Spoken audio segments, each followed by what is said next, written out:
Hello, good afternoon, student.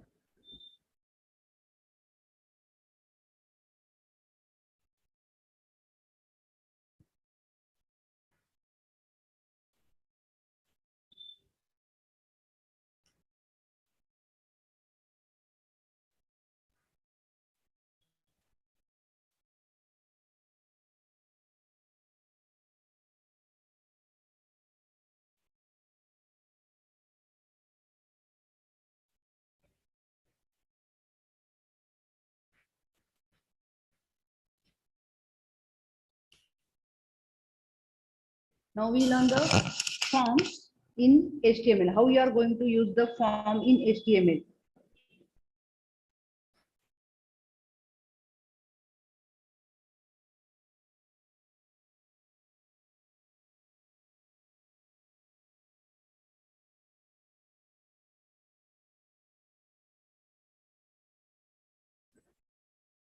So the form is also treated as an object. So it has some attributes like action. It specifies the name of your program. That is where you want to send the form data when the form is submitted. Okay. When you are going to use the button submit, whatever you are given the program name, it is automatically take the action whenever you get the form is submitted. Okay, so how you are going to send the data to the server side? So you are going to use the method as a get or post. So the default is get. So while submitting the data, it is visible on the address bar. That is the default. So it is not so secure. Why it is not secure? Because when you are sending your data, that is the login, password, or your card name or card password. So it is the sensible data. So while sending the sensible data across the one form to another form, so you are must going to use the method post. So it is so secure. So while submitting the data, post method doesn't display the data on the address bar. I will show you. Then give the form name. This is the name for the form. Is specify the name म्हणजे जसं आपण ऑब्जेक्टला नाव दिलं ना, हा आपण ह्याला keyboard का म्हटलं, याला लॅपटॉप का म्हटलं, याला माऊस का म्हटलं, that is the form name, that is the object name. Likewise you should give the form name. Okay, so I will show you. Next is the input tag. Along with the form, you are going to, how you are going to interact with the user. So it is used to specify the different types of controls. That is the text, password, radio button, checkbox button. Ata now you are familiar with the control because you all of are going to use the online form. The text box तुम्ही बघितला असेल की ज्याच्यात you are entering your name, name, mobile number, so on. And in the password you are going to enter, it looks like a text box, but while you are entering some text, it is either in the format asterisk or the bullet, that is the dot. Then the radio button for the only the, if you are have the only one selection, you are going to use the radio button. For example, sex, male, female, or other, either of, only one selection, you are going to use the radio button. Checkbox, you have the multiple selection. म्हणजे समजा तुम्हाला subject select करायचा असेल तर subject मध्ये multiple selection, more than 2 or 3 subject, there are the 3 compulsory and you have the elect to 3. So multiple choice, that is the checkbox. The push button, that is called as the button. म्हणजे keyboard वरचे buttons असतात, that is called as the simple button or the push button.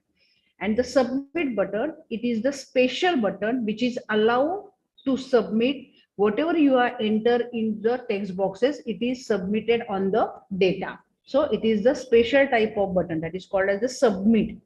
तुम्ही online form भरत असताना तुम्हाला तिथे दिसतं बघा submit आणि कॅन्सल. तुम्ही कॅन्सल म्हटलं तर whatever you are enter it gets wipe out, म्हणजे ते फ्लश होऊन जातं.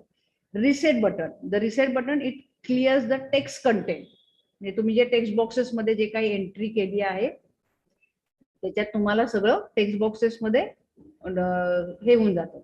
Text area, So the text box with the multiple line, text area मध्ये it specify how many rows and how many columns are there. So whenever you want to enter the address, तर address आपण कसं हे करतो, अशोक विद्यालय, Tilak road, Pune 30. So it contains the 3 lines. So how you are going to enter in the text boxes? It is not possible. It is the scrollable. Enter होईल पण scroll केलं जाईल. You cannot see the 3 lines. जसं आपण normal केस मध्ये भरतो तसं. Now how you are going to give the drop down list? म्हणजे जेव्हा तुमच्याकडे डेटा रेडी असतो, म्हणजे आता महाराष्ट्रामध्ये जर तुम्ही हे करत असाल तर महाराष्ट्रातले जे डिस्ट्रिक्ट आहेत ते फिक्स आहेत. User cannot to be enter. जेवढं तुम्ही युजरला असं रेडी टू द्याल, रेडी टू एंटर, तेवढा तो फॉर्म अप्रिशिएट केला जातो. So for that you can give the selection box, that is the drop down list. Now how many attributes can be used in the input tag? Input tag मध्ये कुठले कुठले attributes वापरले जातात? The first of all is it type. Which type of control you are going to use it? That is this type of control. Okay, हे बघा type मध्ये मी दिलेच आहे बघा, text box, password, radio and so on. Then next is the name. This is the compulsory part. You should write the name. म्हणजे बटनाला B1. If there are the so many controls you are using, that is the same type of control. म्हणजे text box 5 वापरले तर तुम्हाला कळणार नाही कुठला text box मधला कुठला डेटा घ्यायचा. तर you should name that control, that is the T1, T2 and so on. Then the maximum length. This attribute is only used with the text and the password. Password बघा तुम्हाला ते सांगतो 6 ते 8 character पाहिजे. So you can mention the max length. While entering the name of the students or the name of the person, not more than the 20 characters. You can restrict the entry for the user.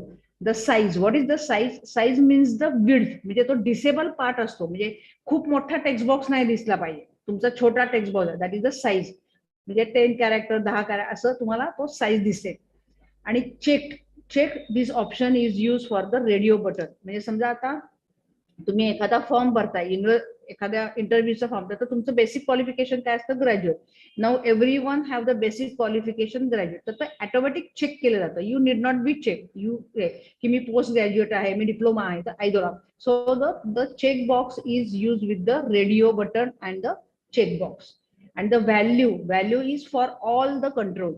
whatever you are enter with the text box, text area, password, तर ती जी value आहे, जे काही तुम्ही data enter केलाय, that is called as a value. Okay. Then the attributes for the text area. Text एरियासाठी काय काय अट्रिब्यूट्स वापरले जातात? तर वरचेच आहेत बघा, नेम, पण additional of this is the HTML5.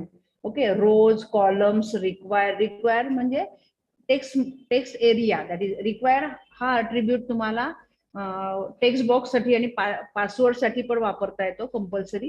म्हणजे compulsory user should input something in to the text box or the text area. आणि what is the placeholder? Placeholder means the short description. म्हणजे एखादा text box दिसतोय पण त्या text box मध्ये काय enter करायचंय? Whether I should enter my name, whether I should enter my address, or should I enter my mobile number. I will show you what is the placeholder. Now we will see some small program. Have a look on it. मी आता हा just run करते. This is the entry form of your, this is the familiar to you. बघा user name टाकलाय, this is the text box. Okay. आता मी जर submit करायचा प्रयत्न केला तर तो म्हणते बघा, please fill out this field. हे फील्ड एंटर करा because I have given the require. मी इथे तो प्रोग्राम ओपन करते so that you will have the clear idea about the program. Okay. हे बघा आता मी 1 बाय 1 हे करून जाते इथे. आता हे बघा, युजर नेम घेतलं, इनपुट, साईज बघा, त्यामुळे 10 साईजेस इथे फक्त देईल. मी जर इथे 20 साईज दिले, see the difference. Save it and run it. त्याचा साईज आता इथे दिसत नाहीये, काय झालं काय कळ.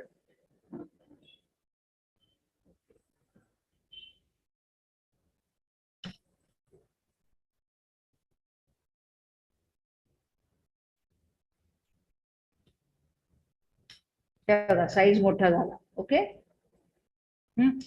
पासवर्ड साईज मॅक्झिमम लेंथ 6 दिली. नंतर रेडिओ बटन, मेल फिमेल, दोनच आहे तिथे, मेल फिमेल दिले त्यामुळे radio. Either only 1 selection at a time. Me female केलं तर मेल जाईल, ओनली 1 सिलेक्शन.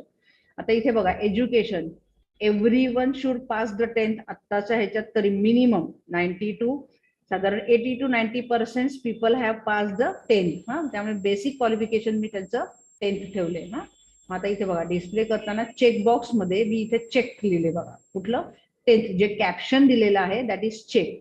हा, मग तुम्ही सेल नाही मी 10-12वी पास आहे, नाही I have completed my diploma. Okay, then this is the drop down list. How you are going to display it? Drop down list बघा कशी दिली. Select, give the title, select, give the ID name, that is the name. Either you can give the name or the ID. दोन्ही पैकी एक काहीतरी द्यायचं, ID द्यायचा किंवा नेम द्यायचा. मग option, this is the sub part of your selection. Option, give the value. Value म्हणजे तुम्ही जे काही एंटर करा. आता इथं मी मॅथमॅटिक्स हे डिस्प्ले पर्पज साठी दाखवलं, पण व्हॅल्यू जेव्हा टेबल मध्ये किंवा बॅकएंडला स्टोअर होईल, सर्व्हर साईडला स्टोअर होईल, तर what, maths, bio, जीओई, CS, IT असं ते स्टोअर केले. पण डिस्प्ले पर्पज साठी मी असं दिले बघा, सीएसचं कॉम्प्युटर सायन्स, जीओचं जॉग्राफी, बायोचं BIOG असं. आलं लक्षात? So these are the values associated with the display. Close केलं, सिलेक्ट केलं, आयडी दिला, that is this is the drop down list. Okay, now enter the address. आता what is the placeholder? Placeholder म्हणजे this is the placeholder. हे बघा, row 3 दिलाय, column 30 दिलाय, required compulsory आहे, आणि placeholder. Enter the address. बघा इथे तुम्हाला दिसते, what should be enter in this text box or the text area. Now the button is submit. आता सबमिट केलं, मी हे सबमिट केलं. आता मी इथे डेटा एंटर करते, सबमिट केलं की whatever I given in the action, submit केलं की हा program for the sake of simplicity मी इथे दुसरा प्रोग्राम रन करते की जो सर्व्हर साईडला नाहीये, याच मशीनवर आहे. आणि मेथड काय वापरली आहे, पोस्ट. आता बघा काय होतं ते, मेथड पोस्ट वापरली म्हणजे काय होतं ते बघा. Now I am going to enter some value.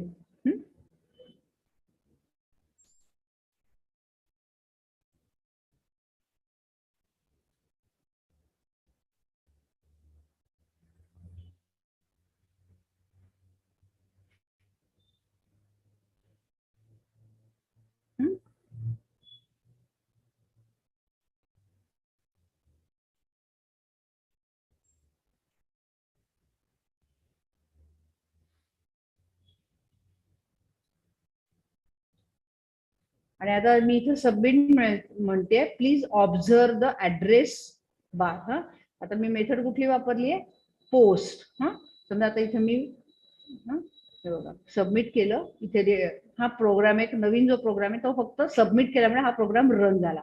Please come to the back side, आणि मी इथे I will make the some changes. मी इथे मेथड गेट लिहिते, even though you are not mentioning the default method is get. मी हा save करते. Now we run it. मी रन करते, आपण तेच नाव देऊ.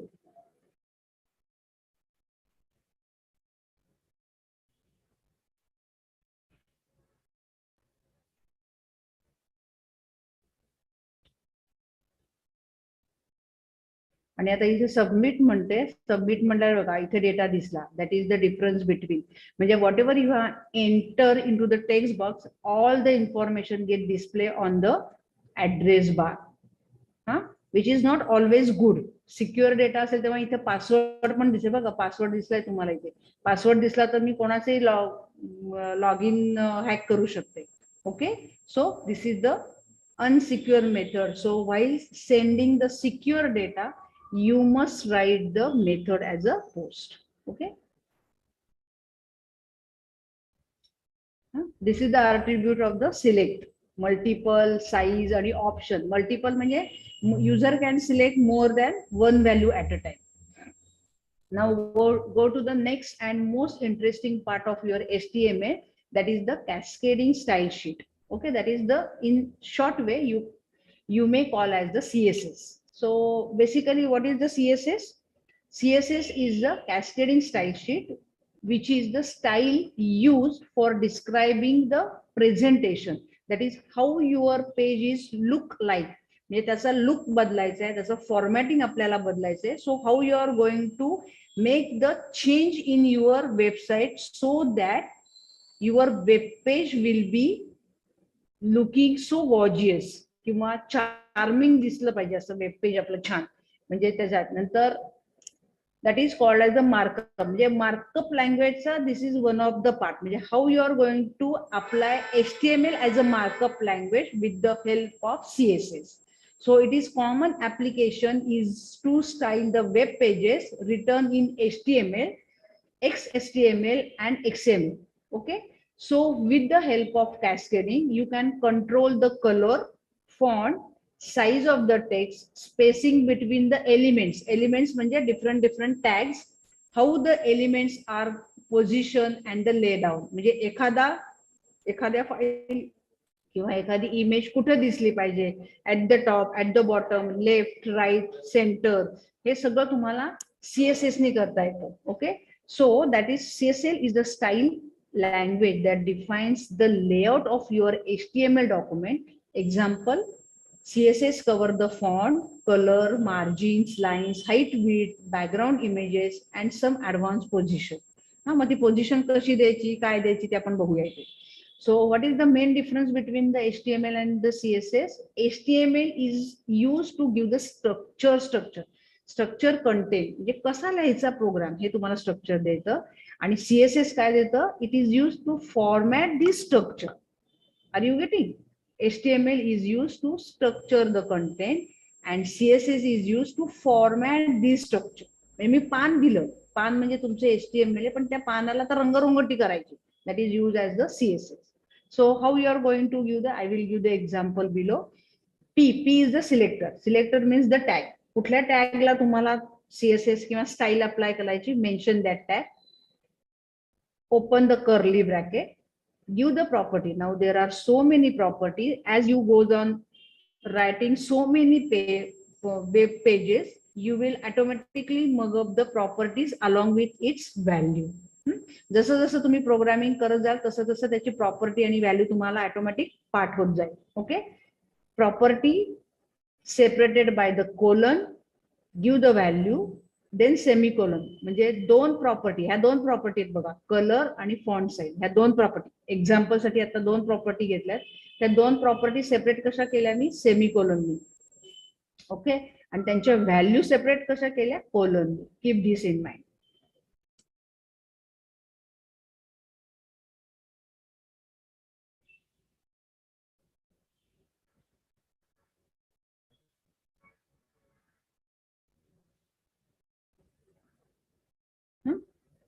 Now this is the font size 15 pixel.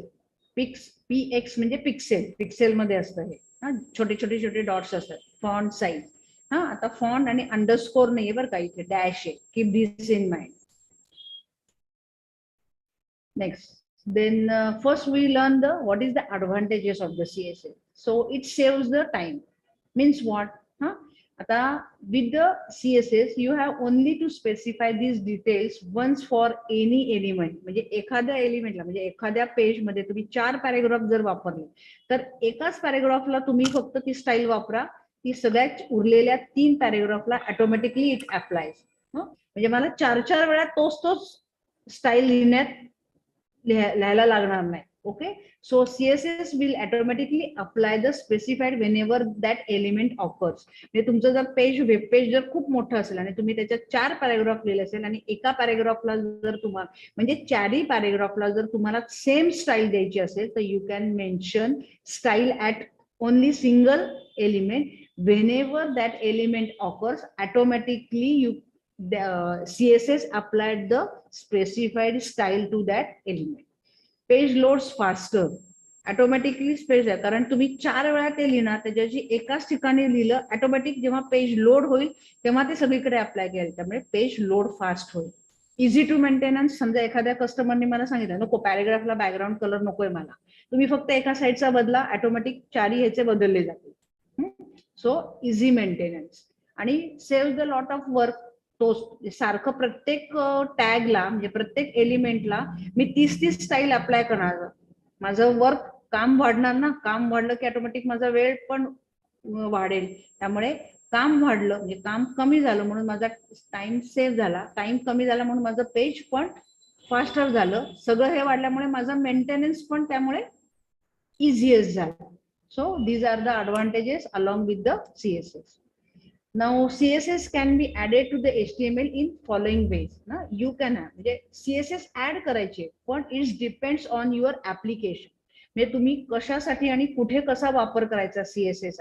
So there are the three ways: inline, internal, and the external. So what is the inline? Inline, it is only applicable to the single tag. म्हणजे ज्या टॅगला तुम्ही वापरणार आहात त्या tag पुरताच फक्त तो इनलाईन वापरला जाईल. So how you are going to use that is the style as an attribute. मी दाखवते ते, I will show you. Then internal, using the style as a tag. इथं एलिमेंट हा शब्द मुद्दाम वापरलाय because you are familiar with the element also. Element म्हणजे tag वापरलाय which is always write in the head part. Head part मध्ये लिहायचा, कुठेही नाही तो लिहायचा style. Okay, and the last but the most important is external. That is, you have to create another file having the extension .css. म्हणजे जसं तुम्ही HTML file तयार करता तेव्हा त्याला एक्सटेन्शन काय देता? .html. But while creating the external file, you should write the .css file. Okay, next one. So we learn first, that is the inline style. So it is directly affect the tag they are written. हा म्हणजे बघा आता इथे दिले, म्हणजे इथे p tag दिलाय. ज्या p टॅगला दिला आता इथे p टॅग काय दिला दिसेल. म्हणजे समजा तुमचा एक पॅराग्राफ टॅग आहे, 4-5 लाईनींचा टॅग आहे, त्याला मी कलर ब्ल्यू, त्याचं मार्जिन म्हणजे लेफ्ट साइडनी 20 पिक्सेल. म्हणजे जसं तुम्ही समास सोडून पॅराग्राफ, नवीन पॅराग्राफ कसं स्टार्ट करतात तसे मी इथे त्याला इथे दिलं. तर आता मी नेक्स्ट पॅराग्राफ दिला तर त्याला ही स्टाईल ऍप्लिकेबल होणार नाही, कारण because it is the inline. त्या स्टॅग पुरता ते फक्त ऍप्लिकेबल झालं. Okay, next H1, that is the heading tag. Heading tag जिथे माझा हेडिंग टॅग आहे, this is the header first one, त्यालाच फक्त हे स्टाईल अप्लाय केली जाईल. आणखीन एक हेडिंग येतं तर त्यालाही ऍप्लिकेबल होणार नाही. So inline CSS is used to apply the unique style to the single element. एका वेळी एकाच टॅगला अप्लिकेबल केलं जाईल. मग आता ह्याचा ड्रॉबॅक काय? म्हणजे जर एका वेब पेज मध्ये जर 4 माझे हे असतील, पॅराग्राफ असतील, तर मला 4 वेळा लिहायला लागणार. ओके, पण आधी आपण हे बघूया की पी स्टाईल. हा, मग आता आपण इनलाईनचं एक्झाम्पल बघूया, हाऊ इट रन्स.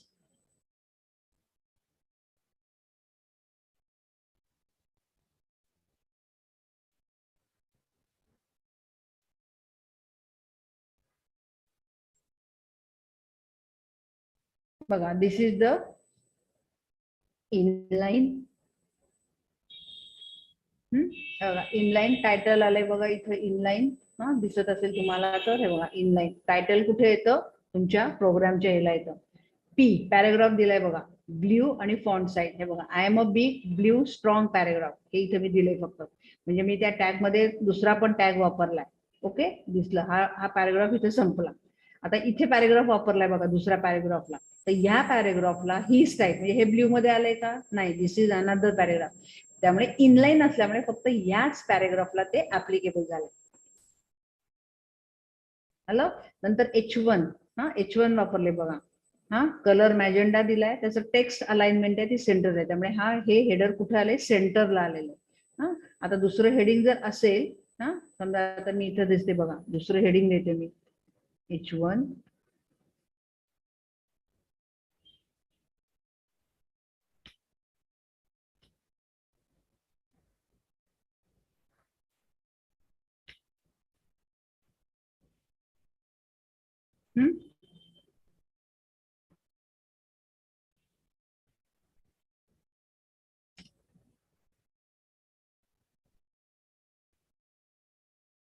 हे बघा, ह्याला नाही झालं हेडिंग अप्लाय, याला झालं कारण इनलाईन दिलं. त्या हेडिंग पुरताच, म्हणजे त्या टॅग पुरताच ते ऍप्लिकेबल झालं.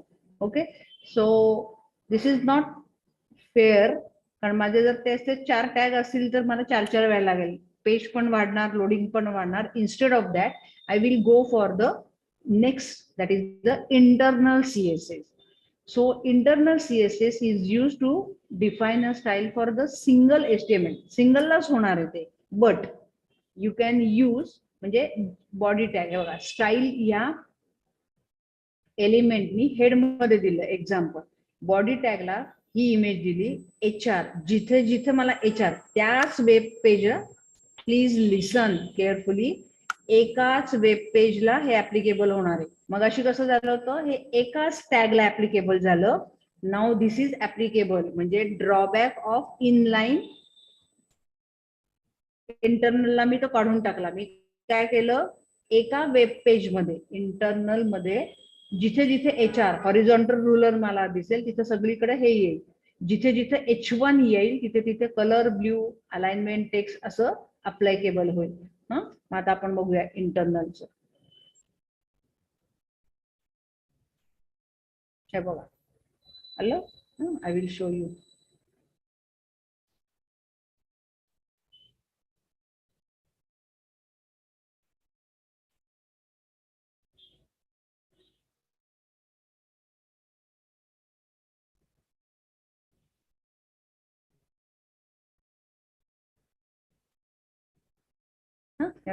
लाईन आली ही. I will show you the programme.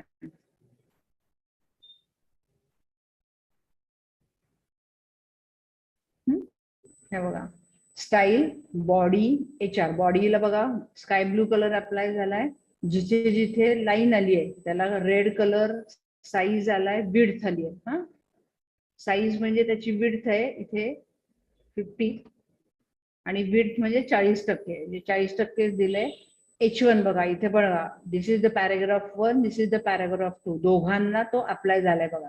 Colour blue, sorry हा पॅराग्राफ आहे त्याला कलर रेड आला आणि त्याचा फॉन्ट साईज पण 35 पिक्सेल असं अप्लाय झालंय. आता आता खाली बघा, हे स्टाईल मध्ये लिहून झालं. म्हणजे मी पहिलं डिफाईन केलं की मी कुठले कुठले टॅग्स वापरणार आहे आणि त्या सगळ्या टॅब्सला मी कुठलं कुठलं कॉमन स्टाईल वापरणार आहे ते मी at the beginning of your program लिहून टाकलं. आणि आता ते टॅग सगळे खाली वापरले. हे बघा, H1 HR टॅग P, आता P ला इथं दिलंच नाहीये त्यामुळे हे बघा, this is the heading, this is the heading, same apply झालं. आणि इथे पॅराग्राफ पण येईल बघा, this is the paragraph 1, this is the paragraph 2 आणि this is the second heading. Okay. आता इथे खाली आलंय ते, एक मिनिट दाखवते. This is the heading. या तिन्ही हेडिंगला इंटरनल लावल्यामुळे जिथे जिथे आहे ते सगळीकडे त्याचं सेम ऍप्लिकेशन झालंय. आलं लक्षात? ब्ल्यू कलर हे ते सगळं आलेलं आहे.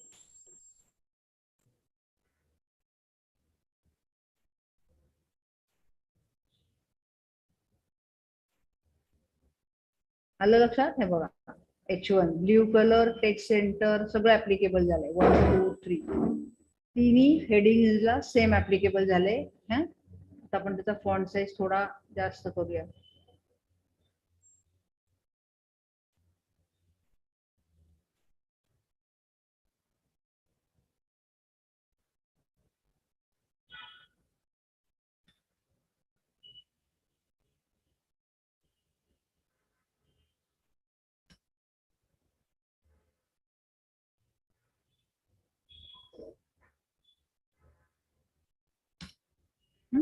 ऑटोमॅटिक साईज वाढला त्याचा.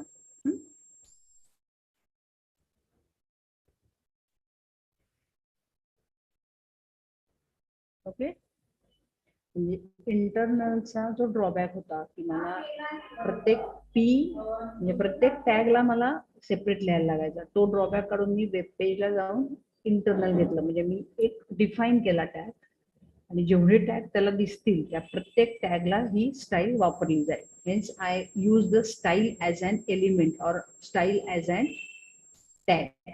इथे स्टाईल हा आर्ट्रिब्यूट वापरला, इथे हे वापरलं.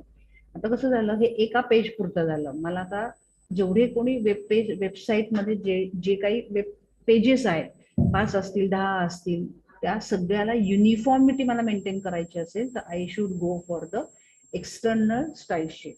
So external style sheet is used to define the style for many HTML pages. एकापेक्षा जा. So with an HTML style sheet, you can change the look and format of your entire website. Okay, uniformity. You can maintain the uniformity among the web pages. Okay, so how you are going to define the external style sheet? Use the link. Link is a tag you can define the link between the document and the external resources. आता इथे external म्हणायचं कारण because you are going to use the external file as an CSS. Okay, it should maintain in the head section. मगासारखंच वापरायचंय. Color, this is the example. Color, font family, font size, these are the properties or the attributes used in the external style sheet. आता ती file कशी तयार करायची? Open the notepad, type whatever you want to give the style, and save that file as a cascading style sheet file. मग आता ही notepad मध्ये open करायची normal केस मध्ये जसं तुम्ही ओपन करता तसं, आणि तिथे मेन्शन द्यायचं. आणि not necessary you should write the, but for the sake of simplicity किंवा for the good programmer you should maintain the tag or the element in the bold letter. Not necessary, it is not compulsory, पण आपल्याला करण्यासाठी. कारण हे आपण कसं करणार आहे, एका सेंट्रल प्लेसला ठेवणार आहे आणि तिथून त्या 10 पेजला हे सगळं ऍप्लिकेबल होणार आहे. त्यामुळे 10 पेजेसला जिथे जिथे बॉडी टॅग त्यांना सापडेल त्याच्या सगळ्याची बॅकग्राऊंड कलर काय होईल, पिंक. त्याचा फॉन्ट फॅमिली सॅन्स सेरिफ आणि त्याचं फॉन्ट बोल्ड, म्हणजे बोल्डनेस येईल सगळ्या याला. जिथे जिथे त्याला कुठल्याही पेजमध्ये, म्हणजे समजा तुम्ही 6 पेज घेतले तर 1, 2, 3 आणि 5व्या पेजला तुम्ही जिथं जर हेडिंग वापरत असाल तर त्याचा टेक्स्ट अलाइनमेंट सेंटर येईल आणि त्याचा कलर रेड येईल. पॅरेग्राफ वापरले असेल, समजा तुम्ही फक्त पॅरेग्राफ 2ऱ्या आणि 6व्या पेजला वापरले असेल तर त्याचा font family Arial, colour red आणि त्याचा फॉन्ट साईज येईल 20 पिक्सेल. जिथे जिथे तुम्हाला हॉरिझॉन्टल रुलर दिसेल त्याची हाईट येईल 6 पिक्सेल आणि कलर येईल त्याचा सॅम, याचा ब्ल्यूइश कलर येईल. जिथे जिथे तुम्ही हेडिंग 4 येईल तेव्हा त्याचं टेक्स्ट डेकोरेशन, आता हे ब्लिंक होत नाही कारण हे ब्लिंक सगळीकडेच ऍप्लिकेबल होतं असं नाही. Either it is work in the Chrome or may be in the Mozilla. Font family त्याला हेल्वेटिका दिली म्हणजे ही लिपी आणि त्याचा कलर ब्ल्यू आला. नाउ वी विल अप्लाय आणि see how it looks like.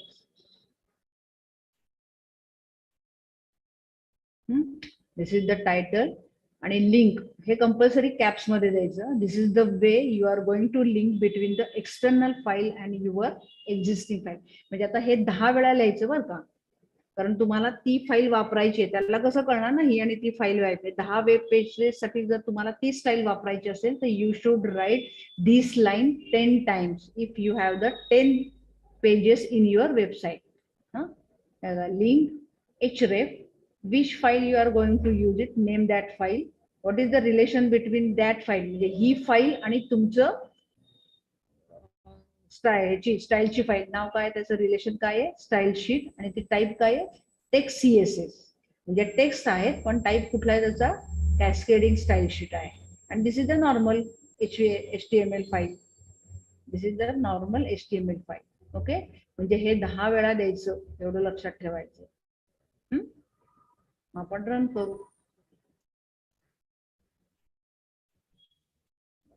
आता ही लाईन नाही आली, हे ब्लिंक पण होत नाहीये. काही ठिकाणी काही वेळा ब्लिंक होतं, काही वेळा ब्लिंक नाही होत. We will try it on the Chrome.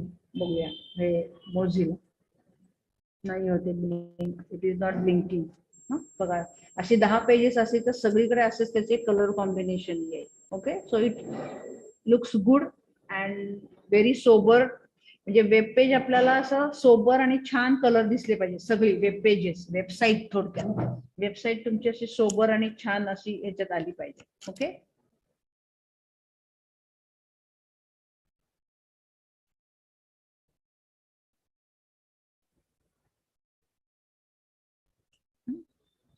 so just have a brush up on it. Cascading, that is the CSS. It is used to give the style to a document for the better look. Okay, that is the better presentation of your website. Okay, now how you are going to add the CSS in the HTML in 3 ways, either inline, internal or external. Inline means apply to the specific tag. Okay, म्हणजे 3-4 tag असले तरी specific टॅगलाच तो applicable होईल. मग this is not good enough. If you want to add the style to the same element म्हणजे एखाद्या एलिमेंटला same style द्यायची असेल in a web page, you go for the internal. आणि सगळ्या वेब पेजेसना हवी असेल तर you go for the external. You have to create the external file using the .css extension. Okay, now this is the syntax. हे same राहणार. Colour, margin, these are the CSS attributes along with the value. Okay, next, use the style as a inline. You have to use the style as an attribute. For the internal, you have to use the style as an element. And for the external, you should write the 10 times link, because this defines the link between the document and the external source. Okay, and it should be appear in the head section of your HTML structure content. Then what is the basic advantages using the external style?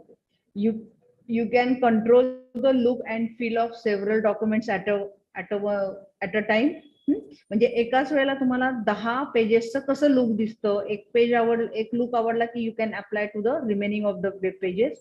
Now it is much easier to reuse your CSS code if you have it is on the separate file. म्हणजे समजा मी जर 4 website तयार करत असेल आणि एकच CSS म्हणजे external file वापर, तर ते मी 4ही वेबसाईट्सना वापरू शकते. एखादा लुक जर एखाद्या कस्टमरला आवडला, नॉर्मल जे सगळ्यांना कॉमन आवडतं तेच मी सगळीकडे अप्लाय करू शकते. माझं काम वाचलं, माझा वेळ वाचला, आणि इझी फॉर द मेंटेनन्स. म्हणजे एखाद्याने स्टाईल शीट बदलायला सांगितली तर मी फक्त वेगळं एक मायनर चेंजेस करून I can apply to the web pages. Okay, so what is the disadvantages? समजा ती फाईलच कोणीतरी डिलीट केली तर तुमची वेबसाईट काय होईल, त्याचा लुक अँड फील येणारच नाही.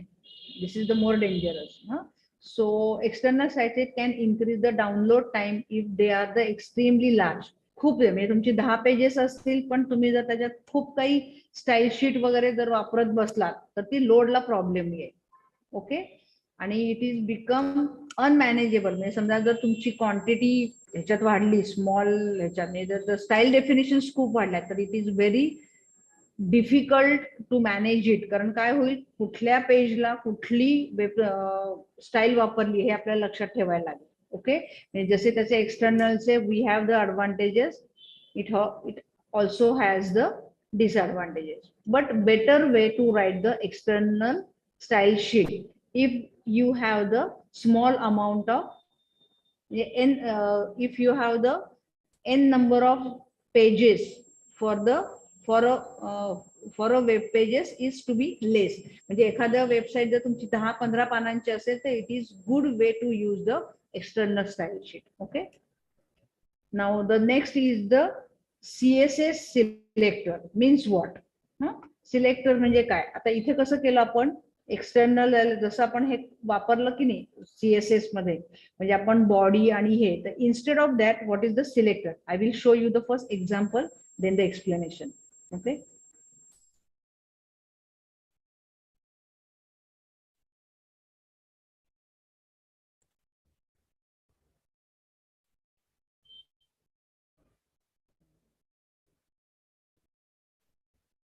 please wait. Okay, this is the example. CSS, it consists of the selected and the declaration block. The selector points to the HTML element you want to style. The declaration block contains one or more declarations separated by the semicolons. Means what? हे बघा, semicolon. समजा इथे group selected घेतला मी, तर group selection मध्ये कसं H1, P1 आणि H6 या तिन्ही एलिमेंटला मला सेम स्टाईल अप्लाय करता येतं. So you can separated by the commas. So it is better to group the selector to minimise the code. आपल्याला मिनिमाइज करता येतं प्रत्येक वेळेला. म्हणजे मला हेडिंग 1, हेडिंग 2, हेडिंग 6 किंवा पॅरेग्राफला सेम स्टाईल अप्लाय करायची असेल तर you can only give the name of the element separated by the comma, आणि त्याला सगळीच कॉमन आपल्याला इथे attributes आणि हे CSS म्हणजे स्टाईल शीट स्टाईल्स वापरता येतात. Give the text align, give the color, give the padding and so on. That is H1, P1 and H6. These are the separate selected with the comma. These are the separate ह्याला selected म्हणायचं आणि आपण ते grouping केलेलं आहे.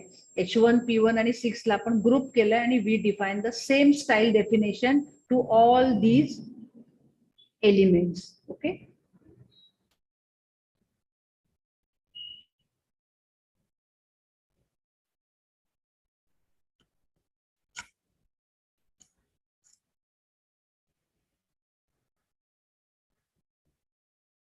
I will show you the one example.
Please, I have given the dot, that is the class selected.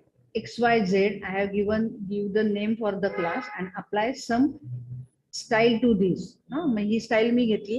आता ही style ज्याचा कलर ब्ल्यू आहे, टेक्स्ट अलाइन सेंटर आहे, ही स्टाईल जर मला अप्लाय करायचं आहे, I should mention this class to the each and every element. म्हणजे H1 class, this is the keyword, class is equal to give the class name. आणि मग तो क्लास नेम कसं, क्लास हा शब्द कधी येईल, whenever you give the dot. We will run this program and see the effect.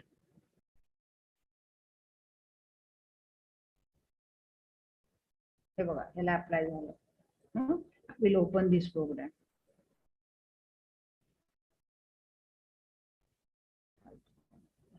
हे बघा, P1 ला हेडिंगला झालं, या क्लासला झालं फक्त, आणि हा साधा H2 ला पण झालं साधा. आता जर मी हे काढून टाकते, ह्याला अप्लाय नाही केलं मी, तर तो नॉर्मल केस मध्ये दिसेल.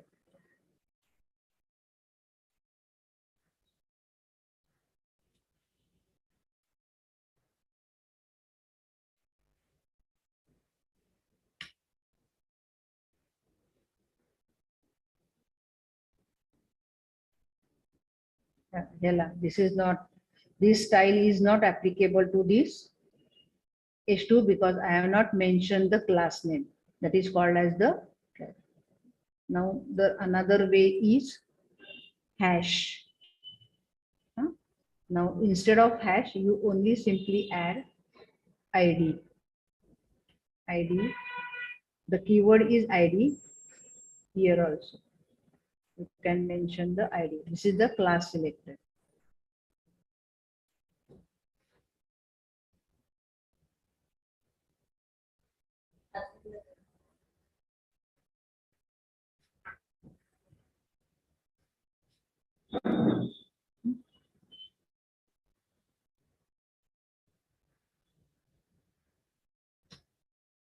See the effect. ID hash XYZ.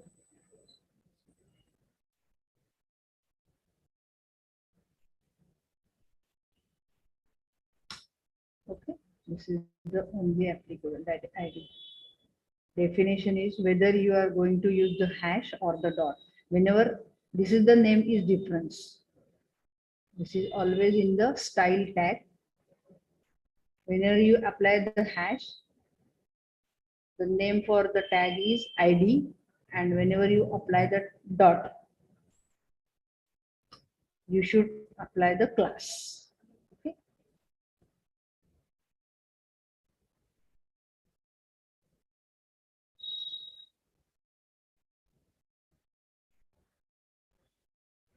Difference. Always in the style tag. Whenever you apply the hash,